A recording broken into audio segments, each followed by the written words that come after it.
Hello, friends, and welcome back to the new episode of r/IDontWorkHereLady. Today, there are 4 new great stories waiting for us, and the first of them about Karen, who thinks that apparently I stole a baby. Context. Before moving out, I worked at a nursery in a local church on Sunday mornings. I'd had that job for nearly 7 years and have worked under the same lady for over a decade. She was the one who would put me on the schedule. After I moved out, I'd sometimes come back to visit. This was one of those times, so technically I did work there, just not on this particular day. Sunday morning, and my mom introduced me to a family friend and her newly fostering infant. She's adorable, and I asked to hold her, so for the next couple of minutes, the 3 of us are just chatting, having a good time, and I'm gushing over the baby. Next thing I know, I've got someone gripping my arm like a steel claw, and it's my boss, the head of the children's ministry at the church.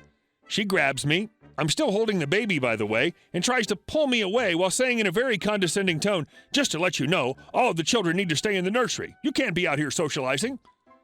I honestly didn't even say anything at first because I was so dumbfounded, like, did this lady really think I just stole a baby? I know she kind of had it out for me for a while for stupid reasons, but really? You're the one who puts me on the schedule. You know I'm not working today.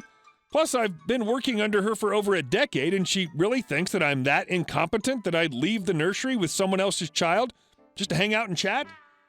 I finally mentioned that I wasn't working that day, and the foster mother spoke up about it being her baby, who was too young for the nursery anyway. And my boss reluctantly let me go and apologized for the confusion. Oh, you bet she has it out for you. I bet she audibly said, "Aha," when she saw you out socializing. And our second story, in which an EB ruins his chance to have meatball sandwiches in the morning forever. I work at a very popular sandwich making place. It's a very entitled city, so I get 1 or 2 Karens a day. You know the type. They usually have mild complaints like demanding more meat for free or insisting on the freshest bread, even if it's like a minute fresher, or demanding a discount due to stupid prices when they're driving a Tesla. Last week, I had Karen come in, sneakily disguised as a run-of-the-mill businessman in a suit. Important information. We open at 8 a.m. every morning. Food regulations say we can keep hot food for 3 hours before tossing it. As a result, we don't make some foods until 9:30, so it lasts through the lunch rush. It's corporate policy not to make meatballs until 9:30. Our players today include me, that's me, our entitled B, that's EB, and my boss's boss, that's B2. Note, I'm the sole manager of this store. The story begins at 8:30 when EB comes in for a breakfast sandwich. Me. What can I make for you today? EB, glancing up from his phone. I want a meatball sandwich. Me. We don't have meatballs until 9:30. Can I get you something else? What?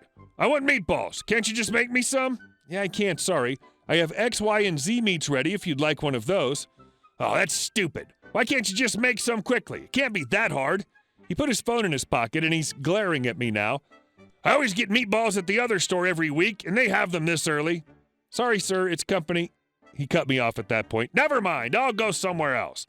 So he quickly stomped out the door. I brush it off and go back to work since I have a million things to do.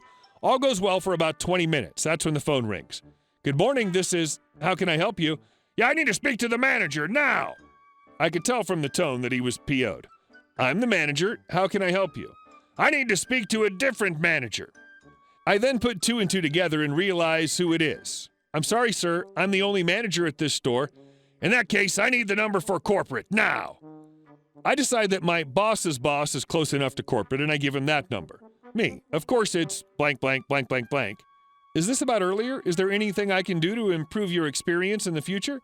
Look, I just called your store 5 minutes away, and they had meatballs. You're just lazy. I'll be talking to corporate about you. And he hangs up. I heard later that he called B2 moments after he hung up with me. B2 is a super chill guy. EB called yelling about how I didn't have meatballs and his usual store did. Clearly I was a horrible manager and needed to be fired. B2 informed him that it was in fact company policy not to make meatballs that early. He thanked him for informing him that the other store was breaking policy and he would personally go down there to retrain them on food prep. B2 also said that he'd sent out an area-wide memo reminding people of the laws regarding food prep so a misunderstanding like this doesn't happen again in the future. There'll be no more morning meatball sandwiches for him, ever, from any store. That's what you get for being an EB. Did you come here yesterday? So, background. I'm a structural engineer, and for better or worse, I have some experience in assessing structural damage on terrain. And because of that, I was hired in late 2017 to examine damaged buildings after the earthquake in Mexico City and surroundings.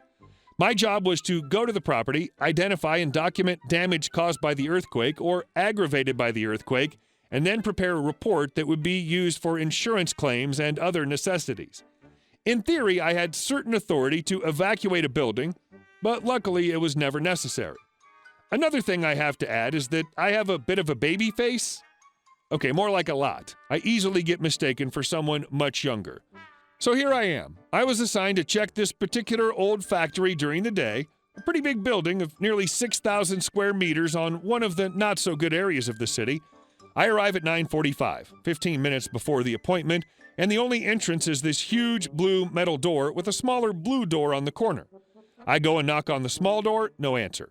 Only on the third attempt, someone answers. He was like a small goblin. He opened the door and looked me up and down. He's the security goblin. Who are you? I'm me. I come from company for a meeting with owner. And who sent you? I was a bit confused. I come from company. I have an appointment with the owner. I proceeded to explain to him what I was going to do and my schedule on a paper I was carrying. And who are you? I'm confused about the goldfish-like retention capability of this guy, but I give him my name and all the info again. He huffs and says he'll go check, and he closes the door. It's now 10:15, and I'm still standing in the entrance waiting, and the security goblin has not appeared.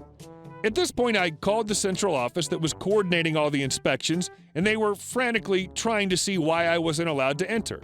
After knocking maybe 5 or 6 times, the security goblin opens the door again. What do you want? I've been waiting for half an hour. Could you find the owner? He looked me up and down again. Somehow my white construction helmet and blue vest with the company name weren't enough to make him connect the dots. He squints his eyes. And who are you? I'm dumbfounded. It actually takes me a second to answer because I needed to be sure that I hadn't fallen into a creative punishment of purgatory. I gave him my name, company name, and a brief explanation of why I had an appointment with the owner. He squints again and without a word closes the door. By 11:15, I'm absolutely fed up and asking the central to leave. They finally answered that they'd spoken with the owner and confirmed he's expecting me. At this point, I'd forgotten how many times I'd knocked on the door and my patience was at its limit. Still, I'm containing myself to keep the best, most professional image I can. Security Goblin opens the door again, still unimpressed that I've stood nearly an hour and a half in front of his door. Who are you? I'm now convinced that this is some sort of practical joke, but I'll follow. I'm me. I'm from company. And what do you need? I have an appointment with the owner. I understand he's waiting for me. Suddenly his eyes opened wide and his face changed to the expression of someone who'd gone to the depths of his mind and returned with a revelation. Oh, but didn't you came here yesterday? At this point, I almost lost it. I fully lost my cool, and with an exasperated but still screaming tone, I snapped back, I have been in the same place for the last hour and something. How can you be that incompetent? Well, it seems that was the password, because now he's visibly scared and let me in immediately and pointed to a door at the other side of the internal parking lot. I passed by while he was muttering, You didn't need to scream at me, like he was a hurt child. Inside, there was the owner and some other guy. Before I can even present myself, he berates me for being more than an hour late, so he can't go with me on the inspection. I explained briefly that the guard wouldn't let me in since 9:45. Apparently, this wasn't rare because he sighed heavily and muttered, That fat idiot. He excused himself and the other guy accompanied me. I could hear the screams of the owner in the distance while entering the second floor. By the time the check was done, no severe damages, everything easy to repair, I found the owner again. Apparently, the security guard judged that I was too young and my accent was too weird to be who I claimed to be, so he didn't even ask. Instead, he just went away and forgot twice that I was there. I was 31 years old. Not actually a free service, bud. When I was a groundskeeper, one of my duties was blowing snow off the sidewalks with a leaf blower when there was a light snowfall. I was doing my duty one day, and as I passed the parking lot, I saw a car that had snow on it. So to be a nice guy, I gave the car a wave of the leaf blower and cleared it off. Fast forward a few days, snows again, but heavier. This time I'm out with my snowblower clearing the ankle-deep snow. I get a call on my radio. My boss calls me into the office, put the snowblower in the shed, and go in. The tenant from 127 just called, all mad. He says you didn't clear the snow off his car. He says, why is he paying so much rent when you don't even do your job? You mind telling me what this is all about? I had to think for a moment. I was baffled. I said, wait, is that the guy who parks in spot 45? She said, yeah, it is. Apparently because I cleared his car off that one time, this effing jerk-off thought that it was a free service included with the parking spot.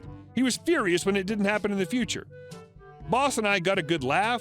Then she told me not to do anybody any favors in the future. She's busy enough. Hey guys, thank you all for watching the video to the end, and I'll see you in the next one.